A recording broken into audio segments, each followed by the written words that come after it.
Graça e paz da parte de Deus, nosso Pai, e de nosso Senhor e Salvador Jesus Cristo, seja com todos vós. Estou aqui para mais uma vez estudar a Palavra de Deus com você, e é uma satisfação tê-lo aí do outro lado, acompanhando mais um estudo bíblico. Antes, porém, de darmos início ao nosso estudo de hoje, eu convido a você que, em atitude de adoração e de reverência ao nosso grande e soberano Deus, nos coloquemos de joelhos para levarmos a Ele uma prece e pedimos assim, então, a iluminação do Divino Espírito de Deus para estudarmos esse assunto que vamos abordar hoje. Vamos orar?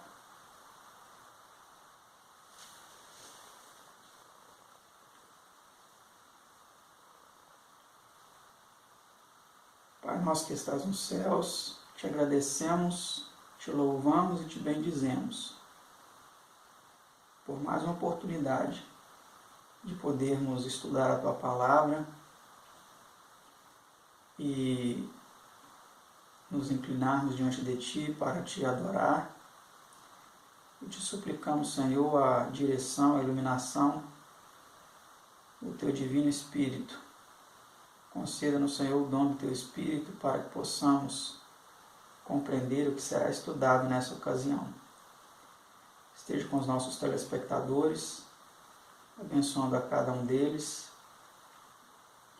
em suas lutas, em suas necessidades, dando, Senhor, o livramento para cada um. Todos esses favores nós te suplicamos em nome do Seu amado Filho unigênito, nosso Senhor Jesus. Amém, Senhor. Amém. Como você viu, o nosso estudo de hoje tem como título Salvação somente por Cristo. Vamos, dentro desse estudo, estudar 12 perguntas e respostas. É um estudo curto, não é um estudo de mais de 20 perguntas, como alguns anteriores que nós vimos. É um estudo curto, mas muito importante. Então vamos para a pergunta de número 1, que diz assim: para que fim veio Cristo ao mundo? Qual foi a finalidade da vinda de Cristo a este mundo? Acompanhe aí o que diz a Palavra de Deus. Veja em seu monitor, em sua tela. Diz assim: esta é uma palavra fiel e digna de toda a aceitação, que Cristo Jesus veio ao mundo para salvar os pecadores. 1 Timóteo 1, versículo 15. Então, como nós vimos, Jesus veio a esse mundo, a finalidade dele em vir a esse mundo foi para salvar os pecadores. Vamos para a pergunta de número 2. Por que foi ele chamado Jesus? Qual foi o motivo pelo qual esse nome lhe foi lhe dado? Vamos para a resposta. Veja aí em sua tela. E chamarás o seu nome Jesus, porque ele salvará o seu povo dos seus pecados. São Mateus 1, 21. Então, este é o significado, do nome de Jesus. Porque ele salvará o seu povo dos seus pecados. Pergunta 3. Haverá salvação mediante algum outro? Essa pergunta é uma pergunta muito importante. Por quê? A salvação é algo muito sério. Essa pergunta é uma pergunta que envolve salvação. E muitas vezes as pessoas têm a tendência de colocar as esperanças de salvação em uma instituição religiosa. Se eu não pertencer a essa instituição religiosa, A, B, C ou D, eu vou me perder. Essa é uma questão muito séria. Outra questão é a seguinte: eu tenho que clamar pelo santo tal, porque ele que é o responsável por essa causa determinada que eu estou querendo. Então eu tenho que clamar por esse santo. Essa é uma das atitudes também de muitos cristãos. Mas será que são atitudes corretas? A nossa salvação ela está sujeita a outros nomes, a organizações, a instituições religiosas? Vamos ver o que diz a palavra de Deus. Acompanhe aí a resposta com relação a essa pergunta. Se há salvação, haverá salvação mediante algum outro? Veja a resposta aí. Diz assim: e em nenhum outro há salvação, porque também debaixo do céu nenhum outro nome há dado entre os homens pelo qual devamos ser salvos. Atos 4, versículo 12. Você percebeu a importância dessa resposta? Não existe nenhum outro nome dado entre os homens pelo qual nós devamos ser salvos. Não existe o nome de um pastor que a sua salvação está dependendo da direção dele. Não existe nenhuma instituição religiosa que possa garantir a sua salvação, que você precisa estar vinculado a ela para ser salvo. Não existe nenhum nome de outro santo, que muitas pessoas reconhecem como responsável por lhe salvar de determinadas situações da sua vida e lhe salvar também para a vida eterna. Não existe nenhum outro nome. Nem o próprio nome da mãe de nosso Senhor Jesus, que muitas pessoas clamam. Ela é uma mulher digna de respeito, porque ela é a mãe, ela foi a mãe do nosso Salvador. Mas o nome dela não pode garantir que você será salvo se você rogar por ela, se você clamar por ela, porque a Bíblia diz claramente que não existe nenhum outro nome dado aqui entre os homens pelo qual nós devamos ser salvos. Podemos clamar diretamente e única e exclusivamente pelo nome de nosso Senhor e Salvador Jesus Cristo. Vamos para a próxima pergunta de número 4. Diz assim: por intermédio de quem somos reconciliados com Deus? Quem nos reconcilia com Deus? O homem, quando ele pecou, ele passou a estar num estado de alienação de Deus, de rebelião contra Deus. E nós vamos ver agora nessa resposta quem é o único que nos reconciliou novamente com Deus. Acompanhe aí em sua tela o que diz a palavra de Deus. E tudo isto provém de Deus, que nos reconciliou consigo mesmo por Jesus Cristo e nos deu o ministério da reconciliação. Isto é, Deus estava em Cristo reconciliando consigo o mundo, não lhes imputando os seus pecados. 2 Coríntios 5, 18 e 19. Então perceba que Deus ele nos reconciliou consigo por meio de Jesus Cristo.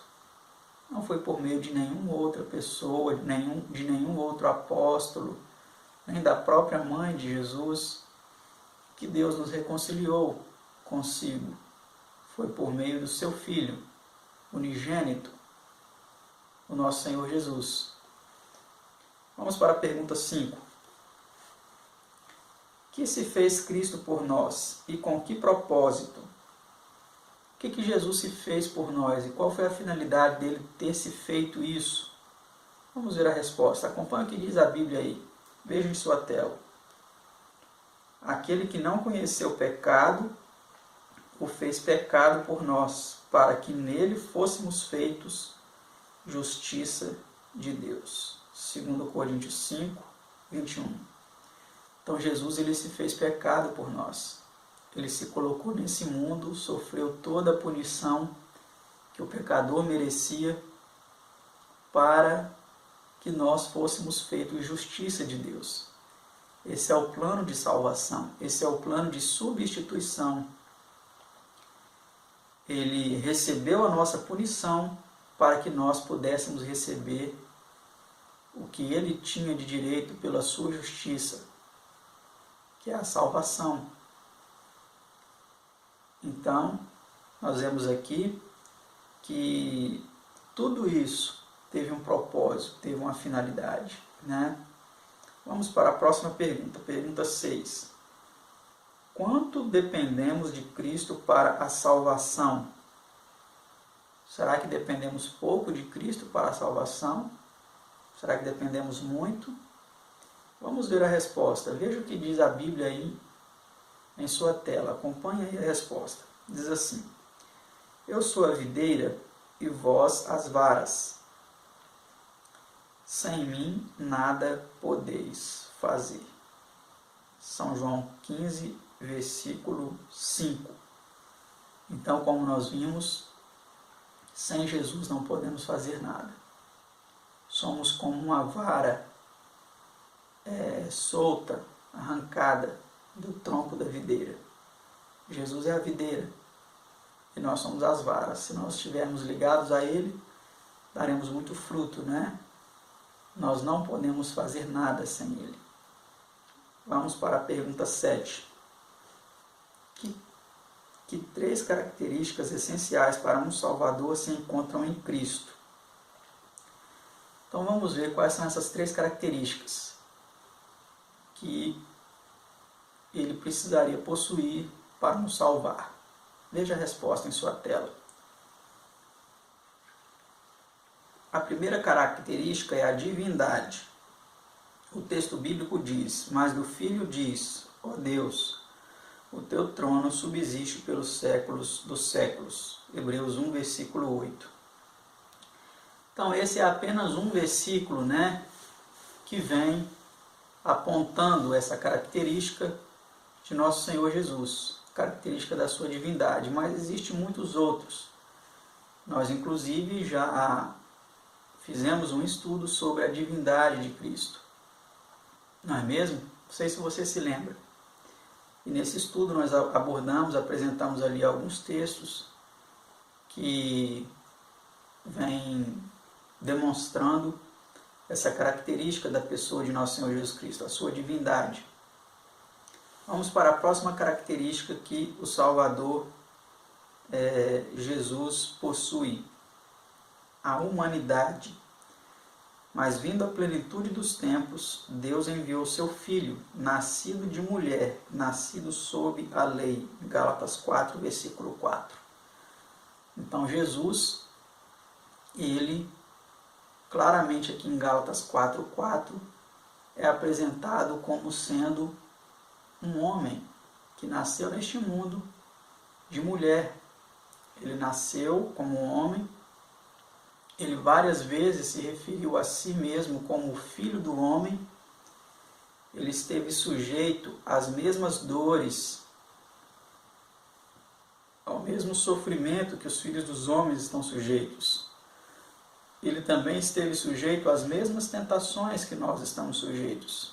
Ele foi tentado à nossa semelhança, como diz a palavra de Deus, para que ele pudesse então assim demonstrar que o homem, em sua natureza humana, pode vencer as tentações quando ele estiver unido a Deus, como Jesus estava, em comunhão íntima e diária com Deus. Então essa é mais uma das características que o Salvador Jesus possui, tanto a divindade quanto a humanidade. Agora vamos ver outra característica. A próxima característica é que ele é sem pecado, o qual não cometeu pecado, nem na sua boca se achou engano. 1 Pedro 2, 22. Então o apóstolo Pedro deixa aí claro para nós, né, como vimos, que Jesus ele não pecou, na sua boca não se achou engano. Ele foi uma pessoa, um ser humano, que por meio de íntima comunhão com Deus, e não por meio da sua divindade. É importante que se diga isso, porque algumas pessoas podem pensar: Jesus venceu porque ele era um ser divino e eu não consigo vencer porque eu não tenho a natureza divina como ele teve quando esteve aqui na Terra. Essa é uma racionalização errônea. Não podemos pensar assim, porque a palavra de Deus vem dizendo claramente que ele em tudo foi tentado à nossa semelhança, né? Como diz lá em Hebreus, mas não cometeu pecado. Vamos para a próxima pergunta. Pergunta de número 8. Como mostrou Cristo pelas Escrituras que o prometido Salvador do mundo tanto devia ser divino como humano? Então vamos ver a resposta a essa pergunta complementando o que já vimos na anterior. Diz assim: E estando reunidos os fariseus, interrogou-os Jesus, dizendo: Que pensais vós do Cristo? De quem é filho? Eles disseram-lhe: De Davi. Disse-lhes ele: Como é então que Davi em espírito lhe chama Senhor, dizendo: Disse o Senhor ao meu Senhor: Assenta-te à minha direita, até que eu ponha os teus inimigos por escabelo de teus pés. Se Davi, pois, lhe chama Senhor, como é seu filho? São Mateus 22, 41 a 45. Então nós vimos aqui claramente, né, Jesus interrogando os fariseus a respeito dessa questão, demonstrando ali claramente que antes de Jesus vir como homem, ele já existia. O próprio Davi escreveu a respeito dele, né? No Salmo 110, disse o Senhor ao meu Senhor, o melhor, traduzindo, né, para que nós compreendamos um pouco melhor. Disse, a Bíblia de Jerusalém, por exemplo, diz assim, né? Disse Yahvé ao meu Senhor, né? A tradução brasileira diz assim: Disse Jeová ao meu Senhor: Assenta-te à minha direita, até que eu ponha os teus inimigos por escabelo de teus pés. Então aí mostra para nós que antes de Jesus vir como homem, ele já tinha uma relação, uma comunhão, uma existência com o Pai, né? Veja o que essa nota, importante nota, diz a respeito disso. Comentou alguém esta importante verdade concernente à união do divino com o humano em Cristo assim: a divindade necessitava da humanidade para que a esta proporcionasse um meio de comunicação entre Deus e o homem. O homem necessita de um poder fora e além de suas forças, que o restaure à semelhança de Deus. Deve haver um poder que opere internamente uma nova vida de cima, antes de o homem poder passar da pecaminosidade para a santidade. Esse poder é Cristo. Então, como vimos aqui claramente, né, Cristo, ele é o elo de ligação entre Deus e a humanidade. Ele é o poder que foi oferecido à humanidade para nos reconciliar com Deus, para nos ligar a Deus novamente e para nos proporcionar forças, para nos proporcionar capacidade para nos submetermos novamente a Deus em obediência, em amor, em sujeição e assim vencermos as tentações, assim como ele venceu. Vamos para a pergunta 9. Que dois fatos testificam da união da divindade com a humanidade em Cristo? Vamos ver que dois fatos foram estes, que testificam da união da divindade com a humanidade na pessoa de Jesus. A resposta diz assim: acerca de seu filho, que nasceu da descendência de Davi segundo a carne, declarado Filho de Deus em poder, segundo o Espírito de santificação, pela ressurreição dos mortos, Jesus Cristo nosso Senhor. Romanos 1, 3 e 4. Então nós vemos aí claramente, né, que além de ser o Filho de Deus, como nós vimos aí, né, declarado Filho de Deus em poder, ele também foi Filho do homem descendente de Davi segundo a carne, né? Então mostra aqui claramente para nós essa união das duas naturezas de Cristo. Vamos para a pergunta 10. Que grau atingiu a vitória de Cristo sobre a morte? Vamos ver o grau da vitória de Jesus sobre a morte. Acompanhe a resposta aí nas Escrituras. Diz assim: eu sou o primeiro e o último, e o que vivo e fui morto, mas eis aqui estou vivo para todo o sempre. Amém. Eu tenho as chaves da morte e do inferno. Apocalipse 1, 17 e 18. E ver Atos 2, versículo 24. Então, como vimos, Jesus ele foi vitorioso, completamente vitorioso sobre a morte, né? Foi morto, mas está vivo para todo sempre e tem as chaves, ou seja, tem o poder sobre a morte e o inferno, a perdição, né? Vamos para a penúltima pergunta de nosso estudo, pergunta 11. Até que ponto chega a salvação alcançada em Cristo?